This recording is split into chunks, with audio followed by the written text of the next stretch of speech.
सफर red alert area से school का। अम्मा हम पढ़ना चाहते हैं, हम बाकी लड़कियों की तरह स्कूल क्यों नहीं जा सकते? कितनी बार कहा है हम बाकी लोगों की तरह नहीं है अम्मा, हमें तो स्कूल जाना है। आप बड़ी अम्मा से कहकर हमारा नाम स्कूल में लिखवा दो। बड़ी अम्मा नहीं मानेंगी। जितने दिन हम आपको बचा सकते थे हमने बचा लिया, अब इससे ज्यादा नहीं। वैसे भी पढ़ लिख कर भी तुझे काम यही करना है, हम आप वाला काम नहीं करेंगे। रानी अम्मा कहती थी, ऐसा काम ना करना बेटी जो तेरी अम्मा कर रही है। तू तो पढ़ लिख कर अफसर बनना, तू अफसर बनना किस्मत में होता तो तेरी रानी अम्मा क्यों तुझे छोड़कर जाती? अपनी किस्मत में इन्हीं सड़ी गलियों में मरना लिखा है। अम्मा हमें आपकी बात पसंद नहीं, हम तो जा रहे हैं पढ़ने, आपने हमारा बैग कहाँ रख दिया है? बड़ी अम्मा तेरा बैग ले गई है। जूही दौड़कर बड़ी अम्मा के कमरे में जाने लगी। जूही रुक, शाम का समय है, बड़ी अम्मा व्यस्त होगी, बैग ही लेना है, हम 2 मिनट में लेकर आ जाएंगे। बड़ी अम्मा पूरा श्रृंगार किए हुए सोफे पर आराम से बैठी किसी आदमी से बात कर रही है। तभी जूही हौंफते हुए पहुंची। बड़ी अम्मा वहीं रुको जूही, हम कुछ जरूरी बात कर रहे हैं। जी बड़ी अम्मा। जूही चुपचाप पर्दे की ओट में छिपकर अम्मा और उस आदमी की बातें सुनती रही।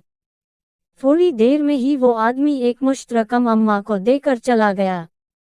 जूही आ जाओ अंदर। जूही चुपचाप अंदर कमरे में आ जाती है।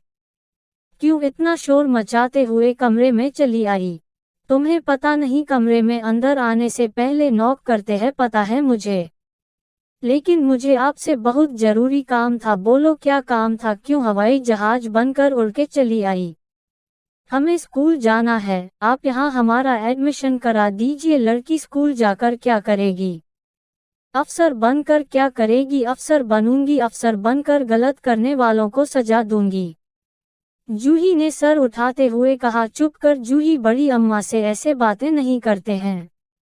जूही की माँ कमरे के अंदर घुसते हुए बोली, बोलने दो इसे, देखे तो रानी ने इसकी आवाज कितनी लंबी कर दी है।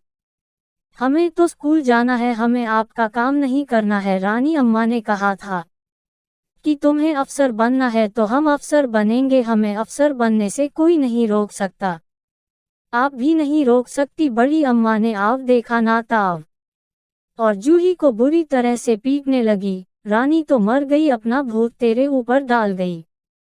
वो तो मेरी बड़ी बहन थी इसलिए मैं कुछ ना कर सकी, लेकिन तेरा तो भूत उतार कर ही मानूंगी। न रंग न रूप, कलूटी और चेहरे पर इतने निशान, तुझे तो देखकर कोई कहेगा ही नहीं कि तुम हमारी सबसे सुंदर लड़की की बेटी हो। जाने किस कलूटे का खून है।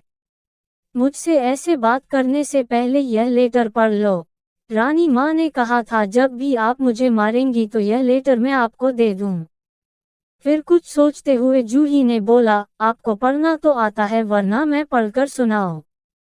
लेटर हाथ से छीनते हुए बड़ी अम्मा बोली, चुप कर, तुझसे ज्यादा पढ़ी लिखी। और पत्र पढ़ने लगी, यह लड़की मुझसे भी ज्यादा जिद्दी है।